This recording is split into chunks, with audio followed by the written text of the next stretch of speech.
My name is Anna Goranova, and I'm from Bulgaria. I came in the States 3 years ago almost.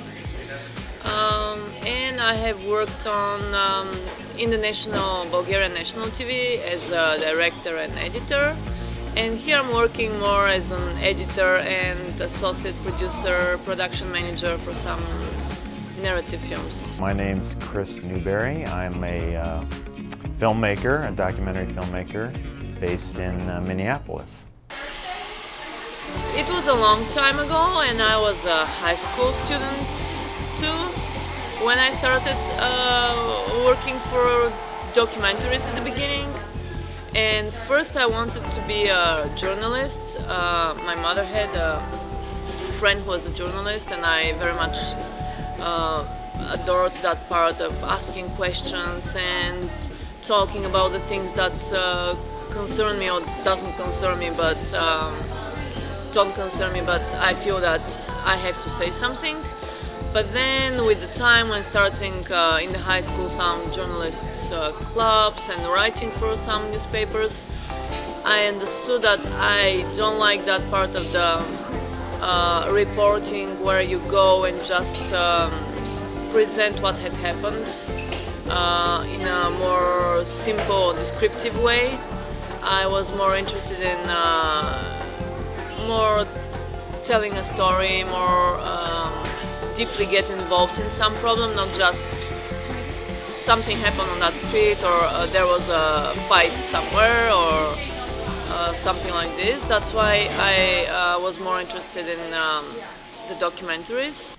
It was something that I really loved doing really early on, and then when I fast forward to when I was in college as an undergraduate, I was studying computer science as my degree program, but I was friends with all the film students and got so intrigued by what they were doing that I started taking film classes and doing all the film stuff with them, and and I haven't looked back since. One of the challenges to be a documentary filmmaker is that you have to find a story, and this story have to be very interesting, and interesting not only for you, but it has to be interesting for your audience. And this is I think one of the most difficult things, to find a good story. There are many stories, but since they're documentary, they're live. You cannot direct them. You cannot direct this kind of stories, and you have to think of a very smart way to organize your film so that it looks like a narrative, it looks like a real story, and have the conflicts and all the things that are keeping the audience interested and keeping the attention. But in the same time, it has to reveal the real life. The challenges of shooting documentary as opposed to, say, a narrative film, there's some really big differences, and I'd say that probably the biggest difference is having control. And that's not to say that if you're doing a narrative film, a scripted film, that everything goes according to plan.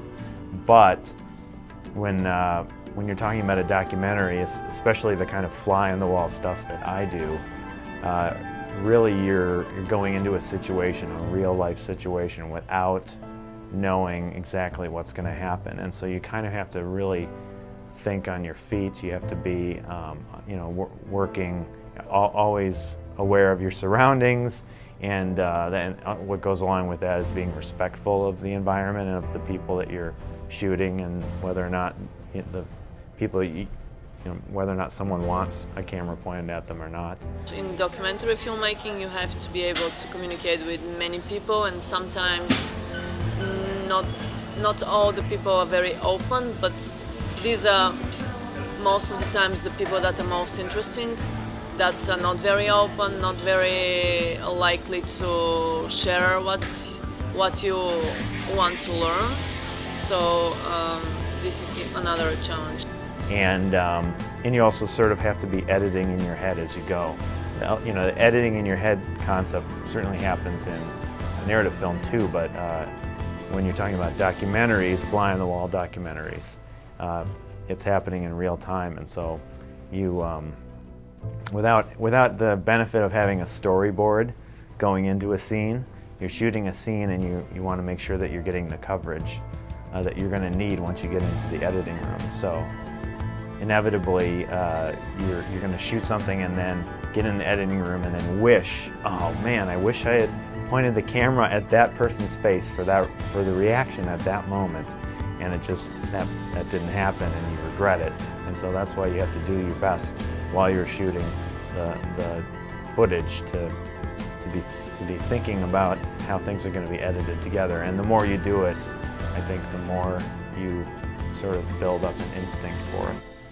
So that's probably the biggest challenge is not having storyboarded scenes going in. Because in the documentary I said you have the limits of life, not that life is like giving you all the ideas for the narratives too, but you have more limitations, and with the narratives you have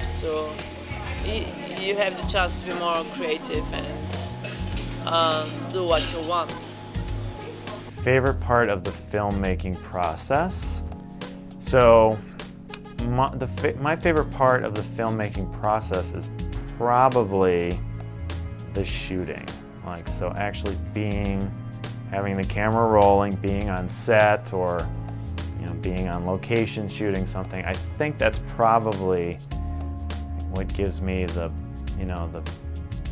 greatest amount of pleasure in the process, is probably doing that. I enjoy editing, but it also I find myself procrastinating about that a lot. So it must be my brain trying to tell me something. Of course, editing is one of the favorite parts, and because from the footage, and even from very strange footage and not some very good footage, you have to be very creative to do a story out of any footage, and that's a very good even exercise to try to do a story out of some random footage. So this is one of my favorite parts, and of course the script writing and creating or thinking of the idea or thinking of the story, what this would be. Once the film is done, there's a whole lot more work to be done, especially if you're working as an independent filmmaker.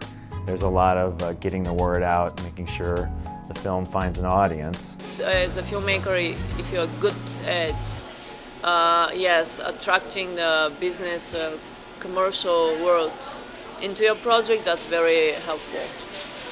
I have friends that are doing that, but still, for me specifically, since I don't have a lot of connections here, a lot of people that I know, this is still not something that I can do. If somebody wants to be serious about doing documentary work, my advice would be to just go do it. You'll probably hear that advice from lots of people working in film. I think that it's one of those practices that it almost requires that you learn by doing. To be working in that industry, I think you have to be in Minnesota, especially. I think you have to be very ambitious, one thing, and you have to be very maybe stubborn, and to continue trying to stay in the industry, because there are no many narrative films that are done here. Most of the work is in the commercial world, so it's not so easy, I think, to work in the film industry in Minnesota. The nice thing about the current state of affairs is that you can do it without a whole lot of resources, especially if you're talking about doing documentaries. You can pick up a camera. You've got a camera in your pocket, probably, that shoots HD video. I'm working on a small video for It's called Forecast Arts Project, and it's a video about an artist. She's doing a research. This artist a research about the use of corn. But it's not only a research. She will be using that research for making some installations, some other art projects. And the video I'm working on is about her project and how she's doing all her research and how she's doing the art projects she's working on. In 2013, we completed what was a 7-year effort for me and some of my collaborators. It's called American Heart, and it's a feature-length documentary that looks at the health care of 3 refugees that live in St. Paul. And so it's sort of an intimate look at their ups and downs in their health care. We looked at 3 men, and all 3 of them have had very serious health problems, some health emergencies throughout the course of the time we were following their story. And so it's really kind of just an intimate look at what health and healthcare looks like through their eyes. And we also look a little bit at their history, what's their backstory, what they went through in their homeland prior to being resettled to Minnesota. And all 3 of them had some harrowing journeys and were under, lived under oppressive regimes in their home country. So pretty remarkable stuff and pretty amazing people. Keep doing documentaries. It will be hard, but you'll like it.